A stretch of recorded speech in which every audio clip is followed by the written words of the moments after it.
Larkin, and I'm the legacy letter lady. And I got into legacy letter writing in a very unusual way. One day, I woke up literally from a dream about helping people write legacy letters. It's been around 3,500 years, and originally it was Jacob in the Bible on his deathbed. He imparted his values and ethics and burial instructions that he wanted to pass on to his 12 sons. Leah, this is unbelievable. Well, I'm 100 years old today, and I've had a wonderful life, very interesting, very rewarding, wonderful family, and so I'm very blessed and I'm very thankful. Well, it was a very rewarding experience to look back and to remember some of the things that I had to dredge out of my memory, and one thing led to another.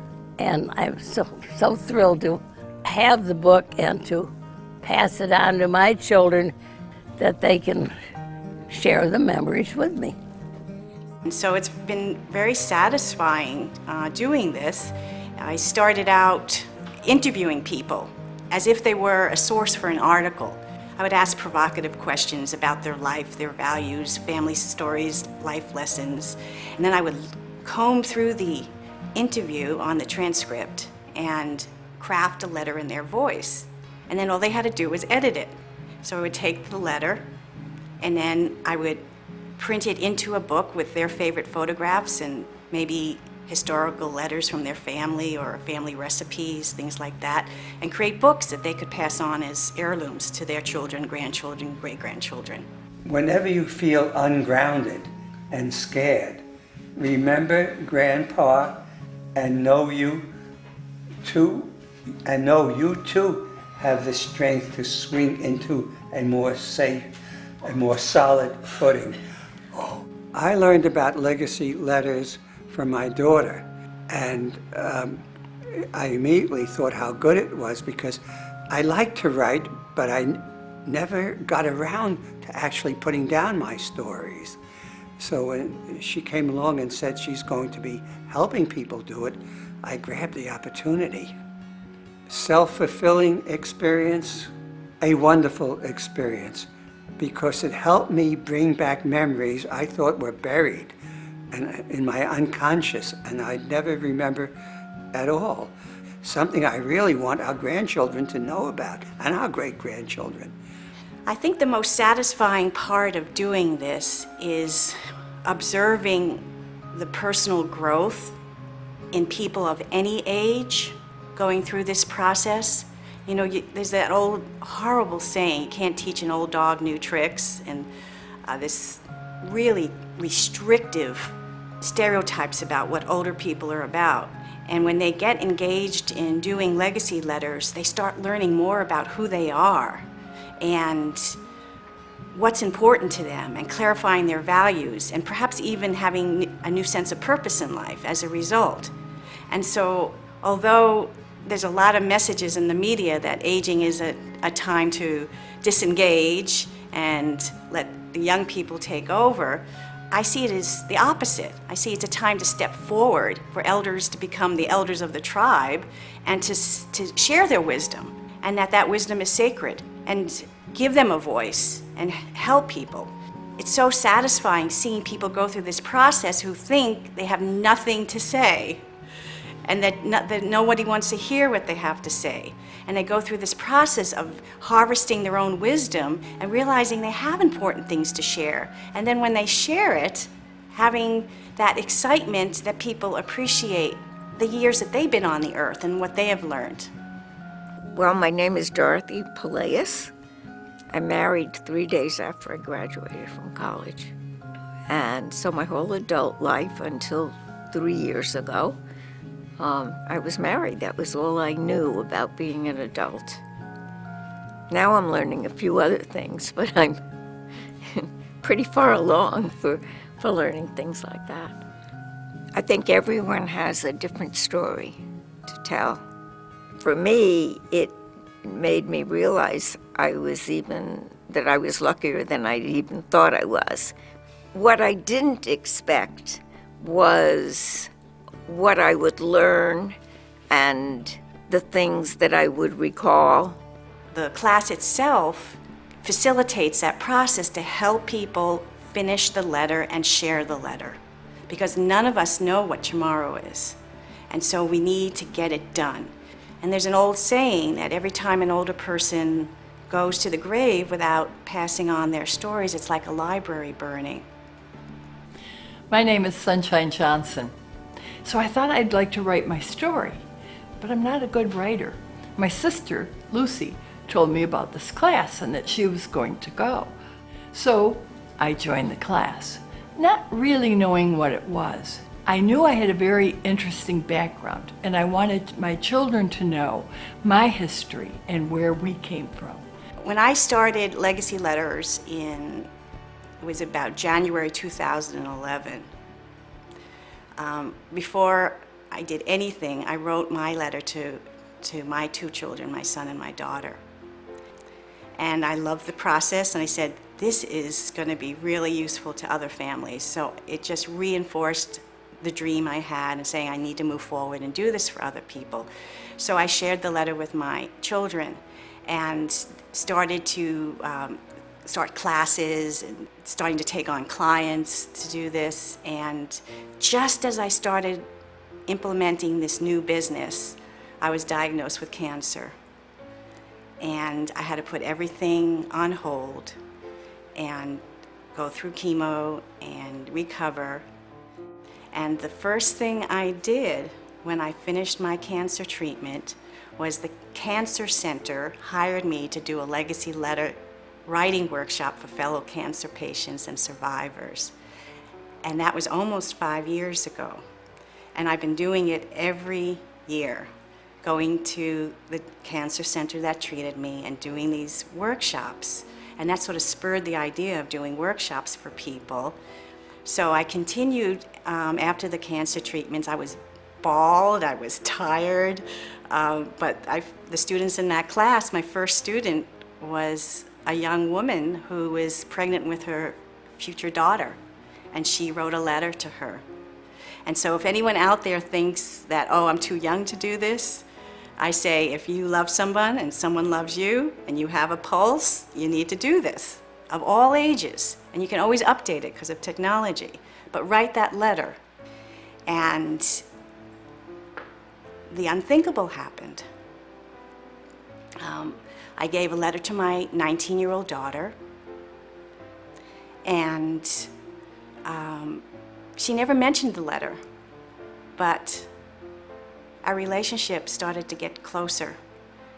Mothers and daughters, when they're 19 years old, it's difficult. And we started spending more time together.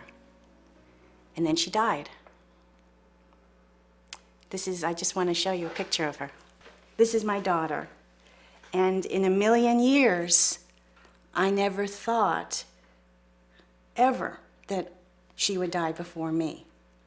And so when I speak to groups and do these classes, people will notice that I have this sense of impatience, that I want people to do it as soon as possible because of my cancer, because of my daughter dying. But I can't tell you what it meant to me to get that letter to her before she died.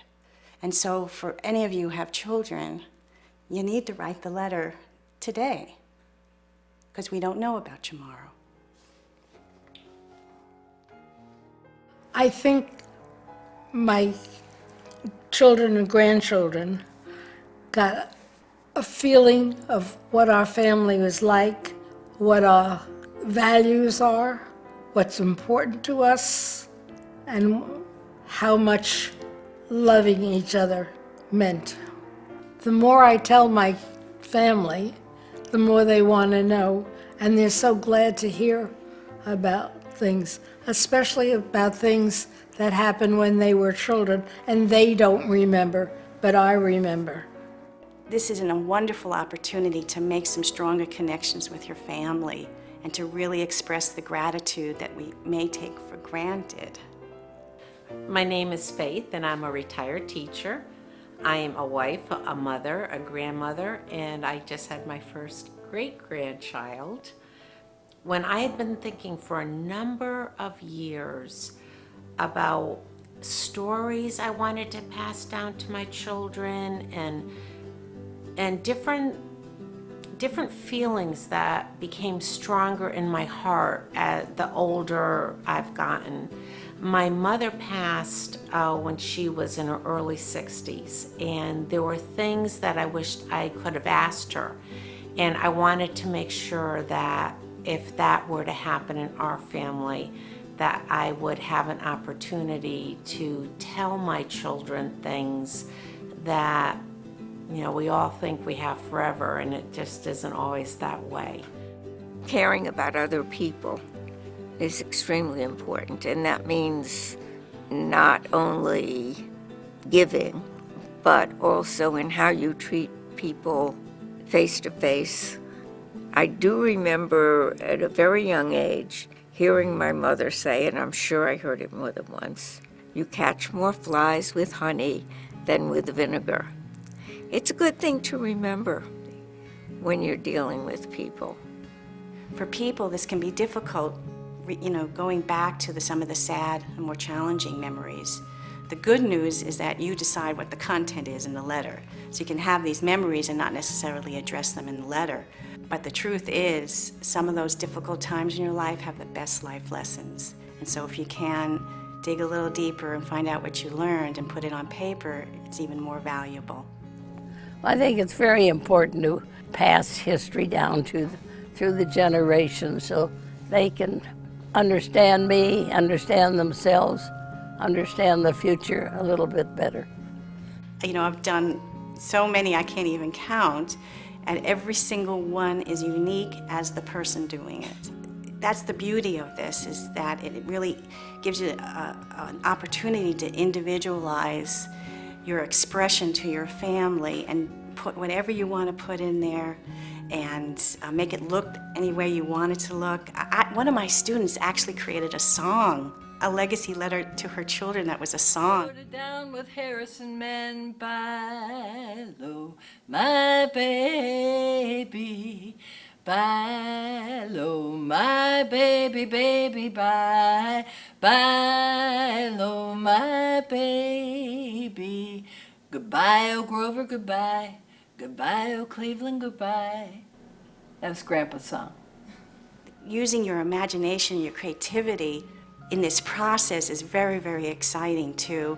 And the sky's the limit. And the applications of legacy letters, since I started realizing, you know, it's not just writing to the young people, but the young people can write tribute legacy letters to their elders or people that have been very important to them. And so now I help people write tribute legacy letters, and they create these books to thank people and to express what they mean to them and what legacy they have given them. The course that I took certainly did make me think about our family values. One of our family values is social activism. It's important for the grandchildren to know this from a very selfish point of view. I want to keep that tradition of social activism going. It's important to me. We should leave the world better than we found it.